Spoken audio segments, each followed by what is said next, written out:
Hello everyone, welcome to your very own Easily. This is Dr. Sudha, your mentor for biology. So हमारी आज की biology की class में हम एक नया चैप्टर शुरू करने जा रहे हैं, that is human health and diseases. Biotechnology हमने ऑलरेडी खत्म कर दिया है और इसी के साथ ही हम स्टार्ट करेंगे human health and biology. But उससे पहले जल्दी से ये देखेंगे इजीली ऐप पर हमें अपने आप को जोड़ना कैसे है. गूगल प्ले स्टोर से जाएंगे, इजीली ऐप को करेंगे डाउनलोड.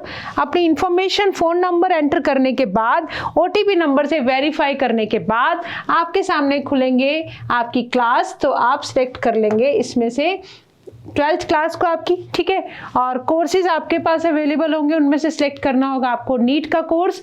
और नीट के कोर्स को सिलेक्ट करने के बाद फिजिक्स, केमिस्ट्री, बायोलॉजी जैसे जब आप कोर्सेज को परचेज करते हैं ऐप से तो उसके लिए आपको अमाउंट देना होता है 8,999 रुपीज़.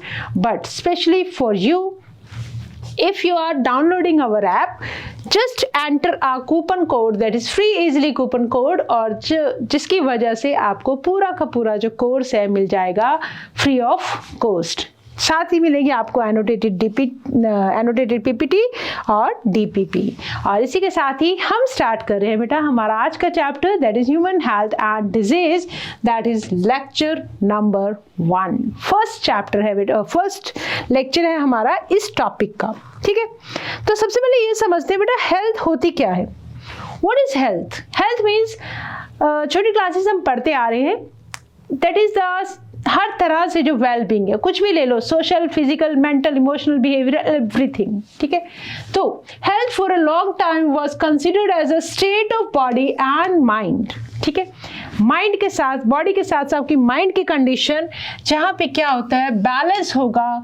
कुछ ह्यूमर्स मतलब बॉडी के अंदर जो फ्लूइड्स हैं, जो लिक्विड्स हैं, उनके बीच में जो बैलेंस है, that is considered to be health. Body and mind की वो state when there is a balance of certain humours, ठीक है. This is what early Greeks जो जैसे Hippocrates as well as Indian Ayurvedic system जो है वो भी इसी बात को मानते हैं कि क्या होना चाहिए, ह्यूमर्स के बीच में बैलेंस होना चाहिए, ठीक है. ओके, अब देखो ऐसा माना जाता था कि वो पर्सन्स जिनके पास ब्लैक बाइल होता है वो बिलोंग करते हैं बेटा हॉट पर्सनालिटीज हैं. वो these are hot personality, they are very hot. अगर उनका क्या है, ब्लैक बाइल है. एंड इनको जनरली फीवर्स होते रहते हैं because of hot personality, they used to suffer from fevers, ठीक है. ये idea has been arrived at by pure reflective thought. just मतलब कुछ भी, कोई भी बेस नहीं था, कोई भी ऐसा लॉजिक नहीं था कि जिनकी हॉट पर्सनालिटीज होंगी उनको क्या होंगे, दैट इज फीवर्स होंगी, ठीक है. तो दिस हाइपोथेसिस वाज नॉर्मल कहा गया. हाँ, डिस्कवरी ऑफ ब्लड सर्कुलेशन, जैसे ही विलियम हार्वे की तरफ से ब्लड सर्कुलेशन की डिस्कवरी की गई यूजिंग द एक्सपेरिमेंटल मेथड्स, तो वहां से क्या हुआ, डेमोन्स्ट्रेट किया गया कि नॉर्मल बॉडी टेम्परेचर है in persons with black bile using a thermometer. This proved the good humour hypothesis of health. मतलब जब जो ब्लैक बाइल वाले पीपल का भी जब हमने टेम्परेचर मेजर किया तब भी हमें वही नॉर्मल बॉडी टेम्परेचर मिला. हम आज के टाइम में हम समझते हैं व्हाट इज होम्योस्टैसिस, ठीक है. तो human beings are able to maintain a constant body temperature. तो दैट मीन्स अब ये जो ह्यूमर वाली थ्योरी थी ना, इसको हमने क्या कर दिया, डिस्कार्ड कर दिया. लेटर ईयर्स में क्या हुआ बेटा, बायोलॉजी में ये देखा गया कि जो माइंड है वो कहीं ना कहीं इन्फ्लुएंस करता है through neural system and endocrine system. किसको इफेक्ट करता है, हमारे इम्यून सिस्टम को. और our immune system is responsible for maintaining our health. तो ये बात तो हमें जच रही है, जितना आपका इम्यून सिस्टम स्ट्रांग होता है उतने आप कम बीमार पड़ते हैं, ठीक है. तो हमारा mind through nervous system, through endocrine system and through our immune system health is maintained. So mind की स्टेट भी एज वेल एज बॉडी की स्टेट भी, they both are affecting our health. ठीक है, तो दोनों के बीच में बेटा कोऑर्डिनेशन होना बहुत जरूरी है। तो अब ये 4 टाइप के ह्यूमर, ब्लड है रेड कलर का, येलो बाइल है, ब्लैक बाइल है, फ्लैगम जो म्यूकस होता है। तो ये हमारी बॉडी के अंदर 4 टाइप के ह्यूमर्स हैं। तो ह्यूमर वाली थ्योरी को एक बार हमने क्या किया, डिस्कार्ड कर दिया। अब देखो जेनेटिक डिसऑर्डर्स कैसे, देखो बीमारियां जो होती है ना बेटा, हेल्थ को हम समझ चुके हैं कि एक तरह से माइंड और बॉडी की एक बैलेंस्ड वाली स्टेट है। ठीक है, आपस में कोऑर्डिनेशन होना जरूरी है। और अब अगर हम बात करें डिजीजेस की, any person who is suffering from disease is not healthy. ठीक है, अब डिजीज का मतलब ये नहीं है कि बड़ी सारी बीमारी हो, डिजीज का मतलब डिसईज, हमारे कंफर्ट से हम जितना हट जाएंगे दैट इज डिजीज, और जितना हम कंफर्ट रहेंगे दैट इज हेल्थ। तो माइंड और बॉडी की जो स्टेट है वो इफेक्ट करती है हमारी हेल्थ को भी। ठीक है, अब देखो जेनेटिक डिसऑर्डर हो सकते हैं, इन्फेक्शियस डिजीजेस हो सकती हैं, या क्या हो सकती है, नॉन इन्फेक्शियस डिजीजेस भी हो सकती है। तो जब हम बात करते हैं बेटा जेनेटिक डिसऑर्डर्स की, हम डिजीज को डिवाइड कर रहे हैं, कुछ डिजीज ऐसी होती हैं जो जेनेटिकली ओरिजिनेट होती हैं। वो deficiency by which a child is born, by birth से जो प्रेजेंट है, genetic disorders are present by birth. और ये जो डेफिशिएंसीज, ये जो डिफेक्ट है जो पेरेंट्स से अपने बच्चे के अंदर जाती है, हमें पता है कि जीन्स का ट्रांसफर हो रहा है। अगर जीन्स के ट्रांसफर से रिलेटेड या जीन से रिलेटेड कोई डिजीजेस है तो वो बेबी के अंदर बाय बर्थ आएंगी। कहाँ से आई है बेटा वो डिजीजेस, मदर से आई हैं।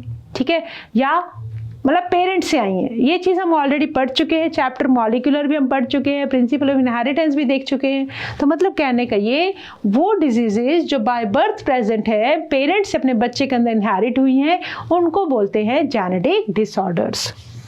इन्फेक्शंस हो सकती हैं, infections we know very well, कुछ ऐसे कंटामिनेंट्स, कुछ ऐसी इन्फेक्शंस हैं जो हेल्दी पर्सन के अंदर ट्रांसफर होती हैं फ्रॉम इन्फेक्शियस पर्सन। और कुछ होती है बेटा लाइफस्टाइल डिजीजेस। लाइफस्टाइल डिजीजेस क्या होती हैं, that include food and water, जो भी हम लेते हैं, रेस्ट या एक्सरसाइज, या our bodies habit that we have और लैक। मतलब हमारा हम कैसा लाइफस्टाइल मेंटेन करते हैं, आइदर वी आर एक्टिव और वी आर सेडेंटरी, या हम अच्छा फूड खाते हैं या हम जंक फूड खाते हैं। तो ये जो सब चीज़ें हैं जो लाइफ के अंदर एक बैलेंस होना चाहिए, अगर वो नहीं है, that lifestyle diseases they are also a category of disease. ठीक है, ओके। अब ये जो हेल्थ है ना बेटा, that is very frequently used by everyone. तो अब एनसीईआरटी आपसे ये पूछ रही है, how do we define it. Health का मतलब सिंपल ये नहीं है कि कोई भी डिजीज का एब्सेंट होना या physical fitness, that is not health, right? It could be defined as state of complete physical, mental and social well-being. जब लोग हेल्दी होते हैं तो वो ज़्यादा एफिशिएंट होते हैं। लाइक इफ़ मान लो मुझे आपकी क्लास लेनी है और मुझे मान लो हेडेक भी है, तो आई वॉन्ट फील कंफर्टेबल, मैं आपकी उतनी एफिशिएंटली क्लास नहीं ले पाऊंगी जितना विदाउट एनी प्रॉब्लम। ठीक है, तो that is disease, this is comfort से हम हट गए। ठीक है, तो हेडेक भी, बट जनरली हम क्या करते हैं बेटा, हम डिजीज का नाम किसी बहुत बड़ी बीमारी के साथ ही लेते हैं, हम सिंपल इस टर्म को नहीं समझते हैं कि दिस इज को नहीं, हम सेपरेट नहीं करते वर्ड्स को। People are healthy, they are more efficient at their work, जिसकी वजह से क्या इंक्रीज होती है बेटा, प्रोडक्टिविटी और इकोनॉमिकली प्रॉस्पेरिटी आती है। तो health also increase the longevity, age बढ़ती है, and reduces infant and maternal mortality. जितने आप हेल्दी रहोगे उतने आप ज़्यादा एफिशिएंट हो अपने काम को लेकर। ठीक है, ओके। और देखो हेल्थ के लिए balance diet, personal hygiene, regular exercise, ये बहुत इंपॉर्टेंट चीज़ें हैं गुड हेल्थ के लिए। ठीक है, क्या क्या हमने देखो हेल्थ की डेफिनेशन क्या समझी, physical wellbeing, social wellbeing, environmental wellbeing, emotional wellbeing, spiritual wellbeing, intellectual wellbeing, that is health, right. अब yoga has been practice since the time immemorial to achieve physical and mental health. मतलब lifestyle के अंदर अगर आपने कुछ exercises, कुछ योगा वगैरह include किया है तो that can boost your health. ठीक है, अवेयरनेस अबाउट डिजीज और उनका इफेक्ट डिफरेंट बॉडीज के ऊपर, functions, vaccination, immunization against infectious diseases.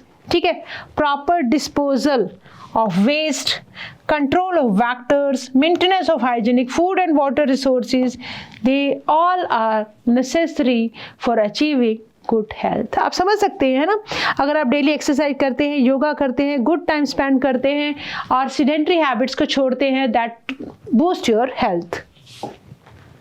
ठीक है, आई थिंक इतनी सी बात हमें क्लियर है।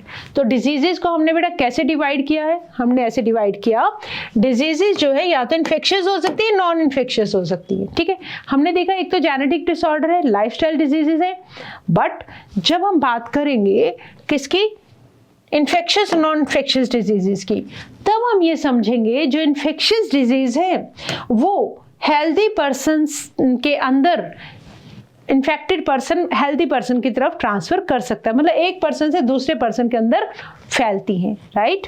नॉन इन्फेक्शियस डिजीजेस जो है वो कहीं भी ट्रांसफर नहीं होती है, जैसे कि आप एग्जांपल समझ सकते हो, मोटापा, ठीक है, और ओबेसिटी या ट्यूमर या कैंसर, डायबिटीज हो गया, ये सारी क्या है बेटा, these are non infectious diseases. तो इन्फेक्शियस क्या हुई, जैसे कि कोई भी जो कंटामिनेशन से फैले, फूड से, वाटर से, एयर से, वो क्या होंगी बेटा, इन्फेक्शियस डिजीजेस होंगी। तो डिजीज कॉजिंग जो ऑर्गेनिजम्स हैं उनको हम क्या बोलते हैं, उनको हम बोलते हैं बेटा पैथोजेंस। तो पैरासाइट्स भी पैथोजेंस है जो होस्ट को हार्म करते हैं। ठीक है, जब एक या एक से ज़्यादा ऑर्गन्स और system of body adversely effect हो जाए, मतलब उनकी फंक्शनिंग इफेक्ट हो जाए, they are characterized by various signs and symptom. अगर हमारी बॉडी के अंदर एक भी ऑर्गन, एक भी सिस्टम किसी भी वजह से अगर अफेक्ट होता है, उसकी काम करने की जो एफिशिएंसी है उसमें कोई प्रॉब्लम आती है, ठीक है, तब हमारी बॉडी क्या करती है बेटा, कुछ साइंस एंड सिम्टम्स आते हैं, राइट। तो हम ये कहते हैं कि we are not healthy. Like हो सकता है किसी भी पर्सन को हर रोज हेडेक होता है, तो वो क्या बोलेगा, that I am not healthy, I am not healthy. तो जिसकी वजह से उसका जो पूरा जो बॉडी का फंक्शन है वो हो सकता है अफेक्ट हो रही हो, ठीक है। फिर जब टेस्ट करवाते हैं, वो डॉक्टर के पास जाता है कि मुझे रोज हेडेक होता है, तो डॉक्टर क्या करेगा, कुछ आपको टेस्ट करवाएगा, टेस्ट के बेसिस पे वो कंफर्म करेगा, वो साइंस होंगे जिनके बेसिस पे वो कंफर्म करेगा, yes you might be suffering from कोई भी, जैसे माइग्रेन हो सकता है या कोई और ऐसी डिजीज है जिसकी वजह से, हाइपरटेंशन हो सकता है जिसकी वजह से आपको अक्सर हेडेक रहता है, ठीक है। तो हम क्या बोलते हैं, that you are suffering from some disease. तो डिजीज को हमने कैटेगरी कौन सी डिवाइड की, इन्फेक्शियस एंड नॉन इन्फेक्शियस। जो इजिली ट्रांसमिट हो जाए one person to another, infectious disease. Infectious disease बहुत कॉमन होती हैं और हमारे में से ऑलमोस्ट हर कोई कभी ना कभी इन्फेक्शियस डिजीज से जरूर सफ़र करता है। क्यों? क्योंकि हम अपने सराउंडिंग से ही तो इन्फेक्शन कैच करते हैं, राइट। कुछ इन्फेक्शियस डिजीजेस जैसे कि एड्स, ये तो डेथ भी कॉज कर देती हैं। अमंग नॉन इन्फेक्शियस डिजीजेस में कैंसर जो है सबसे बड़ा कारण है डेथ का। Drug and alcohol abuse can affect our health adversely. तो पूरे चैप्टर के अंदर ना बेटा हम यही सब बातों को डिस्कस करेंगे, ठीक है। चलो अब देखो, हमें पता है कि जो डिजीज कॉज करने वाले, या ऐसा मानो कि लिविंग ऑर्गेनिज्म की अगर हम बात करें तो इस अर्थ के ऊपर बहुत सारी वाइड वैरायटी है, ठीक है। Already we have understood this thing. कौन कौन से ऑर्गेनिज्म, जैसे बैक्टीरिया हो सकते हैं, viruses, fungi, protozoans, helminths etcetera, ये सब डिजीज कॉज कर सकते हैं बेटा मैन के अंदर। और कुछ डिजीज कॉजिंग मतलब सच डिजीज कॉजिंग ऑर्गेनिजम्स को क्या बोलते हैं, pathogens. So what are pathogens? Disease causing organism. That can be virus, that can be fungi, that can be protozoan, that can be bacteria, that can be helminthes. Most of the parasites जो हैं वो क्या हुए, these are pathogens as they cause harm to the host. Host की body को नुकसान पहुंचाते हैं by living in और उनके ऊपर या उनके अंदर रह के, ठीक है। द पैथोजन हमारी बॉडी के अंदर एंटर कर सकते हैं। बहुत सारे तरीके हैं, कौन कौन से, मल्टीप्लाई मतलब स्किन के थ्रू एंटर कर सकते हैं, हमारे फूड के थ्रू एंटर कर सकते हैं, हमारे पानी के थ्रू एंटर कर सकते हैं। There are various means, oral faecal route भी हो सकता है। फिर हमारी बॉडी मल्टीप्लाई करेंगे, नॉर्मल वाइटल फंक्शंस के साथ छेड़छाड़ इंटरफेयर करेंगे, और जिसकी वजह से क्या आ जाएगा बेटा, डैमेज हो जाएगा morphological as well as functional level पर। ठीक है, पैथोजेंस को क्या है, अडाप्ट करना पड़ेगा to life within the environment of the host. ठीक है, फॉर एग्जाम्पल जब पैथोजन एंटर करेगा गट में, मान लो ओरल रूट से आपके स्टमक में चला गया, अब जहाँ पे क्या है बेटा, known a way of surviving in the stomach at low pH पर, और बहुत सारे डाइजेस्टिव एंजाइम को रेजिस्ट करना है। मतलब पैथोजेंस को अगर ह्यूमन बॉडी के अंदर किसी भी पार्ट के अंदर अगर सर्वाइव करना है, तो उस पार्ट की अपनी जो एनवायरनमेंट के अंदर जो जो चीज़ें उनके अकॉर्डिंग उसको अडाप्ट करना पड़ेगा। फॉर एग्जांपल जैसे कि हमने समझा, अगर कोई भी पैथोजन गट के अंदर चला जाए तो उसको अपनी बॉडी को अडाप्ट करना पड़ेगा कि वो लो पीएच में सर्वाइव कर सके, वो वहाँ के डाइजेस्टिव एंजाइम से बच सके। ठीक है, क्योंकि हमारी बॉडी का भी अपना एक डिफेंस है ना बेटा, हमारी बॉडी के अंदर बहुत सारे ऐसे डिफेंस के मैकेनिज्म है बाय विच कोशिश हमारी रहती है कि पैथोजन पहली बात तो एंटर ना करे, एंटर करे तो वो किसी भी तरह का हमें डैमेज ना पहुंचा सके। तो पैथोजन भी अपने आप को बचाने के लिए कुछ तो अडैप्टेशन अपने अंदर लाएगा ना, कुछ तो चेंजेस लाएगा, राइट। तो इस तरह से हम स्टार्ट कर रहे हैं बेटा, कौन कौन सी इन्फेक्शियस डिजीजेज हैं। तो हमने क्या समझा, जो इन्फेक्शियस डिजीजेज हैं वो बैक्टीरिया से भी हो सकती हैं, वायरस से भी हो सकती हैं, फंजाई से, प्रोटोजोन से, हेलमिंथेस से। ठीक है, तो अभी हम डिस्कस करेंगे एक बार बैक्टीरियल डिजीजेज को। ठीक है, तो देखो बैक्टीरियल डिजीजेज में सबसे पहले let us start with typhoid. According to this chapter आपको क्या पता होना चाहिए बेटा, कॉजेटिव एजेंट जरूर पता होना चाहिए, सिम्टम पता होना चाहिए, ट्रीटमेंट भी अगर हमें पता हो तो हम वो भी लिख सकते हैं। ठीक है, तो सबसे पहले देखो इसका नाम याद रखोगे, salmonella typhi. Mode of transmission, कैसे फैलता है ये बेटा स्मॉल इंटेस्टाइन के अंदर एंटर करेगा। अब अगर इंटेस्टाइन के अंदर किसी पैथोजन को जाना है तो नो डाउट आपके खाने के थ्रू ही जा सकता है। ठीक है, फूड या पानी के थ्रू जा सकता है, राइट, और माइग्रेट करेगा ब्लड के थ्रू बाकी सब ऑर्गन्स को, राइट। सिम्टम क्या क्या होंगे बेटा, कैसे पता लगेगा कि यू आर सफरिंग या वट एवर, जो भी पेशेंट है that is suffering from typhoid. देखो एक तो पेशेंट आपके पास ना क्या सिम्टम लेकर आएगा कि यार डॉक्टर को बोलेगा ना, डॉक्टर साहब मेरा ना फीवर रोज चढ़ा रहता है, सस्टेन्ड हाई फीवर 39 से 40 डिग्री सेल्सियस तक मेरा फीवर कांस्टेंट, मतलब ऐसा लगता है कि जैसे मुझे हर वक्त बुखार है। पेशेंट बोलेगा मुझे हेडेक रहता है, मुझे वीकनेस फील होती है, मेरे स्टमक में पेन होता है, मुझे कॉन्स्टिपेशन रहता है और मुझे भूख नहीं लगती है, और intestinal perforations and that may lead to death. Perforation क्या है बेटा, इंटेस्टाइन के अंदर होल भी हो सकते हैं और डेथ भी हो सकती है। ठीक है, बट फिलहाल जो पेशेंट है वो डॉक्टर के पास फीवर की कंप्लेन लेकर ज़्यादा जाता है, हेडेक की, वीकनेस की। ठीक है, ओके, तो क्या हुआ, कंटामिनेटेड फूड एंड एयर, इसको बोलते हैं बेटा फीकल ओरल रूट। अगर आपका वाटर कंटामिनेटेड है, अगर आपका फूड कंटामिनेटेड है, तो आपके माउथ के थ्रू कहाँ चले जाएंगे, इसको कॉज करने वाले bacteria that is Salmonella typhi, gall bladder में, इंटेस्टाइन में, और फिर फीसिस के थ्रू भी वो बाहर निकल सकते हैं, जहाँ से फिर वो जो इन्फेक्शन है वो हेल्दी पर्सन्स के अंदर ट्रांसफ़र हो जाएगा अगर उन्होंने किसी भी तरह से कंटामिनेटेड फूड और वाटर को यूज़ किया तो। ठीक है, तो टाइफाइड बाय साल्मोनेला टाइफी। तो क्या क्या सिम्टम आएंगे एक बार जरा सा और ब्रीफ देखते हैं, because they are very important, causative agent is very important.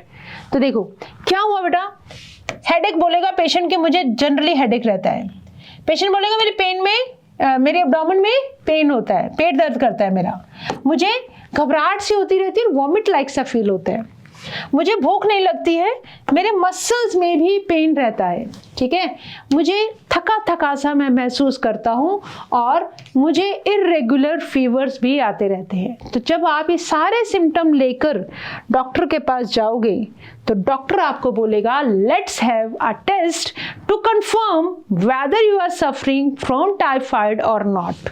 ठीक है, तो क्या किया, विडाल टेस्ट के लिए डॉक्टर आपको बोल देगा फॉर कंफर्मेशन। ठीक है, तो विडाल टेस्ट के अंदर देखो ये जो बैक्टीरियम होता है ना बेटा, इसके अंदर फ्लैजेलम के ऊपर ना एच एंटीजन, मतलब इसको आप चाहे मत पढ़ो, आप सिंपल याद रखो विडाल टेस्ट होता है। ठीक है, तो बेसिकली क्या है बेटा, एक मैरी टाइफाइड मैरी नाम typhoid Mary is a very popular कि कैसे स्टार्ट हुआ ये टाइफाइड। मैरी मैलन जो थी दैट इज निक नेम उसका हमने दिया typhoid Mary. He was a professional cook. ठीक है, अब उसको टाइफाइड था, she was a typhoid carrier मतलब आगे ट्रांसफर कर रही थी, who continued to spread typhoid for several years through the food she prepared। वो जो खाना बनाती थी, वो जो टिफिन्स में खाना लोगों को भेजती थी, तो उसकी वजह से वो एक तरह से फूड कंटामिनेटेड था with typhoid causing bacteria that is Salmonella typhi. तो बहुत सालों तक ये चलता रहा, तो उसने क्या किया, वो जो टाइफाइड था बहुत सारे लोगों के पास स्प्रेड हो गया, that is typhoid Mary. Okay, next आ जाओ बेटा, हमारे पास डिजीज है निमोनिया। सेकेंड डिजीज हमने टाइफाइड पढ़ा, अब हम पढ़ रहे हैं बेटा निमोनिया के बारे में। ठीक है, स्ट्रेप्टोकोकस निमोनी, हीमोफिलस इन्फ्लुएंजा, ये क्या है, these are responsible for the disease pneumonia in humans which infects the alveoli of the lungs। क्या होती है alveoli? Air filled sacs of the lungs. As a result क्या हुआ बेटा, जो इन्फेक्शन की वजह से स्ट्रेप्टोकोकस न्यूमोनी या हीमोफिलस इन्फ्लुएंजा की वजह से जो एल्वेलाई हैं उनके अंदर फ्लूइड फिल हो गया, that led to several problems in respiration. और सिम्टम क्या क्या इंक्लूड होंगे बेटा निमोनिया के अंदर, fever, chills, cough and headache. और सीवियर केसेस में अगर निमोनिया बहुत ज़्यादा फैल जाए तो लिप्स और फिंगर नेल्स वो ग्रे से ब्लू कलर के हो जाते हैं due to interruption in blood circulation. ठीक है, हेल्दी पर्सन कैसे एक्वायर करता है बेटा, इनहेलिंग। ठीक है, दैट इज एयर ड्रॉपलेट्स को इनहेल करने से, जिसको बोलते हैं एरोसोल। इन्फेक्टेड जो व्हेनेवर अ निमोनिया के पेशेंट ने मतलब स्नीज करेगा, कफ करेगा, तो क्या होगा, कुछ उसके एयर ड्रॉपलेट्स जो उसके माउथ से ड्रॉपलेट्स निकलेंगे, they will spread into the air, उनको क्या बोलेंगे, एरोसोल्स। ठीक है, रिलीज्ड बाय इन्फेक्टेड पर्सन। और इवन जब मान लो किसी के इन्फेक्टेड निमोनिया पेशेंट के साथ शेयरिंग की, किसकी, ग्लासेस की, यूटेंसिल्स की, इन्फेक्टेड पर्सन के साथ, तब भी ये डिजीज स्प्रेड कर जाएगी। और सिम्टम क्या होंगे, डायसेंट्री, प्लेग, डिप्थीरिया, ये कुछ और अदर बैक्टीरियल डिजीज हैं ह्यूमंस के अंदर। ठीक है, तो pneumonia, Streptococcus pneumoniae, Haemophilus influenza, ये क्या है बेटा, पॉजिटिव ऑर्गेनिजम्स हैं। निमोनिया को याद रखोगे लंग्स की डिजीज है, ये किसकी डिजीज है, लंग्स की। ठीक है, चलो एक बार फिर से देखो, किसको इफेक्ट किया, लंग एल्वेलाई। एल्वेलाई के अंदर क्या फिल हो गया बेटा, फ्लूइड, जिसकी वजह से एक्सचेंज नहीं हो पाता है गैसेस का और रेस्पिरेटरी में प्रॉब्लम होती है। पैथोजन क्या है, Streptococcus pneumoniae, Haemophilus influenza. Mode of transmission aerosols या ड्रॉपलेट्स, इन्फेक्टेड ड्रॉपलेट्स। ठीक है, सिम्टम क्या क्या होंगे, रेस्पिरेटरी प्रॉब्लम्स है, फीवर, चिल्स, कफ, हेडेक। सीवियर केसेस में लिप्स और फिंगर नेल्स का ब्लू में टर्न हो जाना। निमोनिया के बाद हमारे पास आती है बेटा डिजीज कॉमन कोल्ड, है ना, जुकाम जो हमें अक्सर हो जाता है। ठीक है, तो इसका positive agent that is a viral disease. याद रखोगे निमोनिया जो है that is a bacterial disease. ठीक है, तो इसके अलावा हमने क्या पढ़ा, टाइफाइड पढ़ा, निमोनिया पढ़ा, देन हमने हमारी लास्ट स्लाइड के अंदर देखा डिप्थीरिया और आपके सामने प्लेग और डायसेंट्री। ये भी क्या है, बैक्टीरियल डिजीजेस हैं। बट जब हम बात करते हैं बेटा कॉमन फ्लू की, तो कॉमन फ्लू क्या है, वायरल डिजीज है, दैट इज वायरल डिजीज। क्या होगा बेटा इसमें, राइनोवायरस। राइनोवायरस एक ऐसा ग्रुप ऑफ वायरसेस है that causes most infectious human element, जुकाम। एक पर्सन के पास अगर कोल्ड हुआ है जिसको, अगर आप उसके पास बैठ जाए तो डेफिनेटली कोल्ड हो ही जाता है, ठीक है। They infect the nose and respiratory passages, but lungs effect नहीं होते हैं कोल्ड के अंदर, वायरल डिजीज में। कैरेक्टर क्या होंगे बेटा, आप समझ सकते हो, नोज के अंदर हैवीनेस सा फील होता है, ऐसा लगता है जैसे सांस लेने में दिक्कत है, नाक बंद हो रही है, that is nasal congestion. Mucus discharge होता है, पानी आता रहता है, वाटरी नोज होता है, गला थोड़ा सा सोर थ्रोट जिसको बोलते हैं, बैठा बैठा सा गला हो जाता है। होर्सनेस, आवाज जो है बड़ी भारी भारी सी लगती है, कफ होती है, हेडेक हो सकता है, टायर्डनेस हो सकता है, जो यूजुअली 3 से 7 दिन तक रहते हैं। किसके सिम्टम, कॉमन कोल्ड के सिम्टम्स। ड्रॉपलेट्स, जो कफ से या स्नीज से इन्फेक्टेड पर्सन की जो ड्रॉपलेट्स होंगी, या तो उसको कोई डायरेक्टली इनहेल कर ले, उसके पास बैठा तो डेफिनेट सी बात है कि डायरेक्ट इनहेलेशन हो जाएगा, या ट्रांसमिटेड थ्रू कंटामिनेटेड जो उसकी बिलोंगिंग्स हैं, जैसे कि आपने मान लो पेन ले लिया, एक बच्चे ने दूसरे बच्चे से पेन ले लिया और बच्चे को क्या था, जुकाम था, ठीक है, books, cups, door knobs, whatever, तो इन चीज़ों से भी हम क्या कर सकते हैं, इस वायरल का इन्फेक्शन हो सकता है टू हेल्दी पर्सन्स ऑल्सो, ठीक है। तो क्या याद करना है हमने इसमें से, we have to remember rhino virus एक ग्रुप है बेटा वायरसेस का, जो क्या कॉज करते हैं, कॉमन कोल्ड। इनहेलिंग ड्रॉपलेट्स और जो बिलोंगिंग्स है इन्फेक्टेड पर्सन की, उनको यूज करने से इन्फेक्शन हो जाता है। सिम्टम क्या है, कंजेशन है नोज में, डिस्चार्ज है, फीवर है, हेडेक है, सोर थ्रोट, कफ, होर्सनेस, टायर्डनेस एटसेट्रा, ठीक है। चलो अब देखो, अब इसके बाद और कुछ कॉमन डिजीजेस, बैक्टीरिया, वायरस, हमने सोचा, हमने भी पढ़ा था, पैथोजेंस जो है दैट कैन बी प्रोटोजोन्स, ठीक है, प्रोटोजोन्स से भी हो सकती हैं। एंड जैसे कि मलेरिया, जैसे कि कौन से ले सकते हो आप, एंटमीबा हिस्टोलिटिका, ये कुछ क्या है, प्रोटोजोन डिजीजेस हैं। तो मलेरिया के अंदर हम पढ़ते आ रहे, बहुत सालों से हमें पता है कि मलेरिया अफेक्ट करता है। मलेरिया का जो कॉजेटिव एजेंट है that is a Plasmodium. Plasmodium is a tiny protozoan that is responsible for this disease. मच्छर के काटने से मलेरिया नहीं होता, जब वो मच्छर प्लाज्मोडियम को आपकी बॉडी के अंदर ट्रांसफर कर देता है तब मलेरिया होता है, ठीक है। डिफरेंट स्पीशीज होती है बेटा प्लाज्मोडियम की, Plasmodium vivax, Plasmodium malariae, Plasmodium falciparum. These are responsible for different types of malaria. Of these, malignant malaria को कौन, that is very fatal kind, is most serious one and can even be fatal. कौन cause करता है बेटा, falciparum से, Plasmodium falciparum से जो malaria होगा that is fatal, that can lead to death, ठीक है। चलो, तो प्रोटोजोन डिजीजेज में हमने क्या देखा बेटा, मलेरिया को हम स्टार्ट कर रहे हैं। प्लाज्मोडियम इसका कॉजेटिव एजेंट है। कौन कौन सी स्पीशीज हैं, वाइवेक्स हो सकती है, प्लाज्मोडियम मलेरी हो सकती है, प्लाज्मोडियम फैल्सीपेरम हो सकती है। फैल्सीपेरम क्या कॉज करता है, malignant malaria, that is serious. Mode क्या होगा बेटा, फीमेल एनोफिलिस मॉस्किटो के काटने से मलेरिया होगा, ठीक है। सिम्टम क्या क्या होंगे बेटा, जो हीमोजॉइन रिलीज होते हैं, दीज आर द टॉक्सिन्स, जब ये हीमोजॉइन रिलीज होंगे तो that chemical will cause shivering with fever, ठीक है। अक्सर हम मलेरिया कैसे पहचानते हैं, पूछा जाता है कि बुखार आता है, डॉक्टर साहब पूछते हैं तो हम ये बताते हैं यस बुखार आता है बट विद वेरी, मतलब बहुत कंप सी ठंड के साथ, ठीक है। रिकरिंग एवरी 3 से 4 दिन के बाद फीवर चढ़ जाता है, ठीक है। चलो सिम्टम देखो क्या क्या होते हैं बेटा मलेरिया के।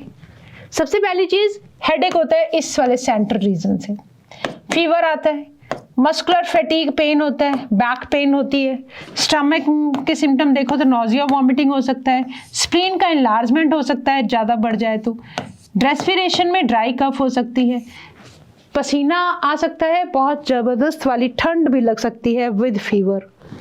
ठीक है, चलो तो अगर हम बात करें बेटा लाइफ साइकिल ऑफ प्लाज्मोडियम की, कैसे फैलता है ये प्लाज्मोडियम, तो प्लाज्मोडियम सबसे पहले एंटर करते हैं ह्यूमन बॉडी में, याद रखते जाना, as a sporozoites.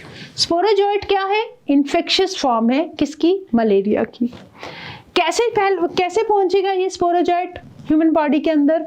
Bye the bite of an infected female anopheles mosquito. Female anopheles mosquito खुद को मलेरिया नहीं होता है, उसके अंदर प्लाज्मोडियम प्रेजेंट है। ठीक है, तो वो क्या है? इन्फेक्टेड है।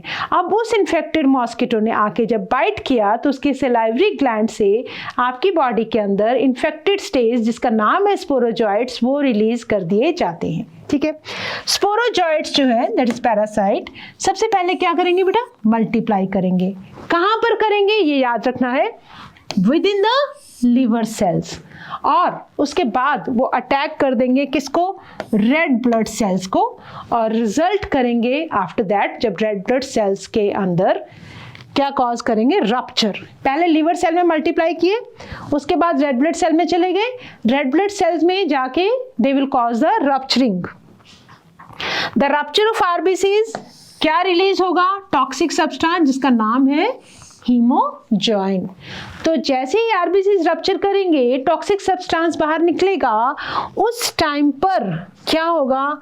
चिल और हाई फीवर आफ्टर 3 और 4 डेज के बाद वो रिपीट होगा ये प्रोसेस। ठीक है, जब फीमेल एनोफिलिस मॉस्किटो बाइट्स करती है एक इन्फेक्टेड पर्सन को, तो ये जो पैरासाइट है अब मॉस्किटो की बॉडी में एंटर कर गए, और अब जो बाकी का डेवलपमेंट है वो फीमेल की बॉडी के अंदर, फीमेल एनोफिलिस की बॉडी के अंदर कंप्लीट करेंगे। मतलब ह्यूमंस के अंदर कौन सा रिप्रोडक्शन चला? जस्ट नंबर मल्टीप्लाई हुआ बेटा बाय एसेक्सुअल रिप्रोडक्शन। ठीक है, हमने पढ़ा हुआ है multiple fission Plasmodium vivax in our class 10th। ठीक है, तो ह्यूमंस के अंदर लिवर सेल में जाके मल्टीप्लाई करेंगे, रेड ब्लड सेल में एंटर कर जाएंगे, अपना नंबर बढ़ाएंगे और रप्चर करेंगे तो हीमोजॉइन रिलीज होगा।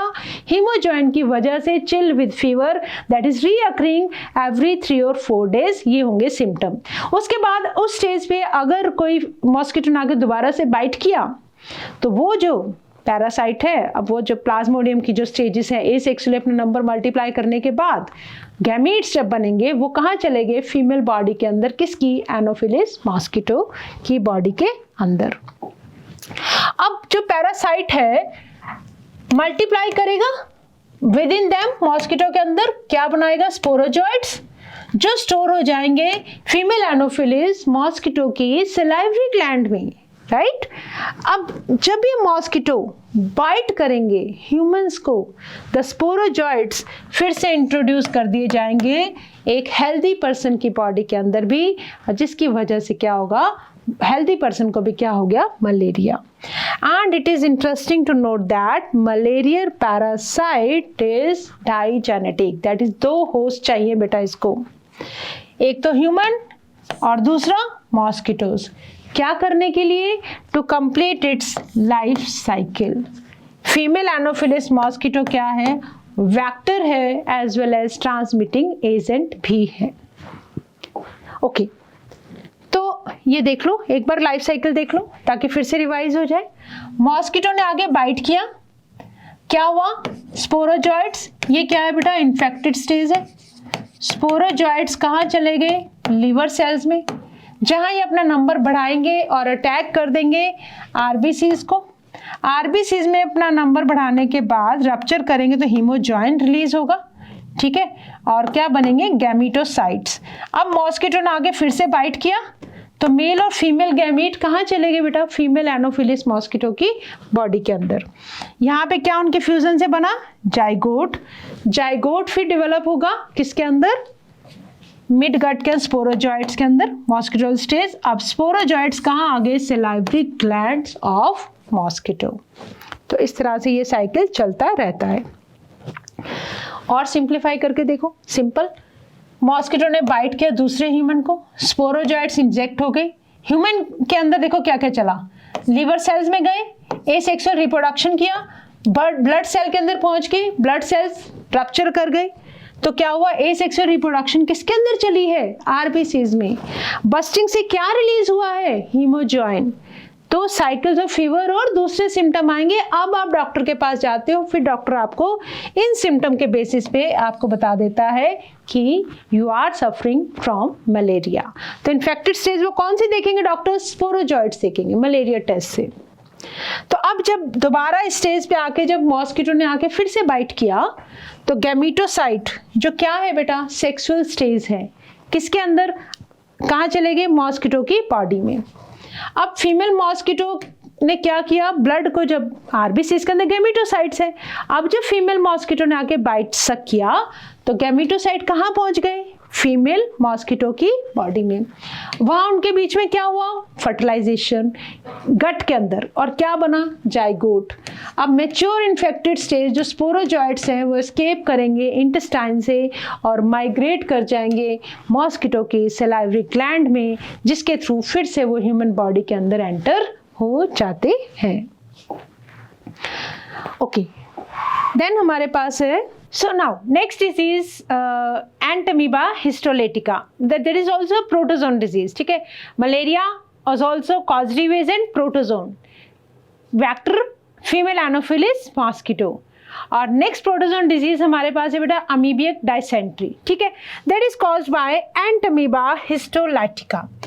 अमीबियासिस भी बोलेंगे इसको अमीबियासिस भी बोलेंगे या अमीबियक डाइसेंट्री। क्या होगा बेटा, डाइसेंट्री से आपको समझ में आ रहा है, you can see this person he is feeling cramps in his stomach, ठीक है। तो स्टूल पास करते time watery with mucus stool with blood भी हो सकता है, एंड इंटेस्टाइनल परफोरेशंस की वजह से इंटेस्टाइन के अंदर क्रैम्प्स फील होते हैं, राइट। तो लेट अस सी, यस, कॉमन डिजीजेस हम बात कर रहे हैं प्रोटोजोन डिजीजेस की। Entamoeba histolytica, it is a protozoan parasite. कहाँ होता है बेटा, ये large intestine of human which causes amoebiasis. क्या कॉज करेगा, अमीबियासिस, और इसको बोलते हैं अमीबियक डाइसेंट्री। सिम्टम क्या क्या होंगे, सबसे पहले क्या होगा, कॉन्स्टिपेशन और एब्डोमिनल पेन विद क्रैम्प्स, ठीक है, बहुत तेज वाले, जैसे जिसको मरोड़ कहते हैं आम भाषा के अंदर हम, उसकी वजह से एब्डोमेन में पेन विद क्रैम्प्स। स्टूल्स के अंदर एक्सेस में म्यूकस ज़्यादा होगा और ब्लड क्लॉट्स भी होंगे। क्यों होंगे बेटा ब्लड क्लॉट्स, बिकॉज इंटेस्टाइन के अंदर ड्यू टू दिस डिजीज क्या हो जाएंगी, परफोरेशंस हो जाएंगी, ठीक है, इंजरी हो जाएगी। और इसके कैरियर कौन है बेटा, हाउस फ्लाइज। ये जो मक्खियों वाला गंदा खाना अगर कोई यूज कर लेता है, that is contaminated food, they act as the mechanical carrier. कैसे, जिस जगह से बैठेंगी, ठीक है, गंदगी में बैठ के आई हैं, इनके पैरों के साथ कुछ जर्म्स वो लग गए हैं और वो आके हमारे हेल्दी जो खाना हमने कुक किया है उसके साथ वो हेल्दी पर्सन को भी इन्फेक्शन कॉज कर सकती हैं। That serves to transmit the parasite, parasite को ट्रांसमिट करती हैं कौन, हाउस फ्लाइज। कहाँ से, from faeces of the infected person to food and food products, thereby क्या कर दिया उस फूड को, contaminate, and the healthy person will also get that infection. गंदा पानी पीने से और कंटामिनेटेड फूड खाने से कैसे होगा कंटामिनेशन बेटा, बाय फीकल मैटर। ये क्या है, मेन सोर्सेज हैं किसके, दिस इन्फेक्शन के, ठीक है। तो एंटमीबा हमने पढ़ लिया, प्रोटोजोन डिजीजेस हमने मलेरिया पढ़ लिया, हमने बैक्टीरियल डिजीजेस के बारे में पढ़ लिया जो भी हमारे सिलेबस में है, हमने वायरल डिजीजेस को भी डिस्कस कर लिया, ठीक है। Now it's a time to answer some questions. देखो, Greeks like Hippocrates and the Indian Ayurveda system considered health as imbalance of certain humours. Humours क्या होते हैं बेटा, these are the fluids, liquids है जो हमारी बॉडी में, ठीक है। तो इसका आंसर हो जाएगा ए। ओके, नेक्स्ट देखो, typhoid fever in human, typhoid fever, salmonella typhi, ये आंसर हमने, टाइफॉइड को इजीली पहचान लोगे जहां भी टाइफी लिखा होगा।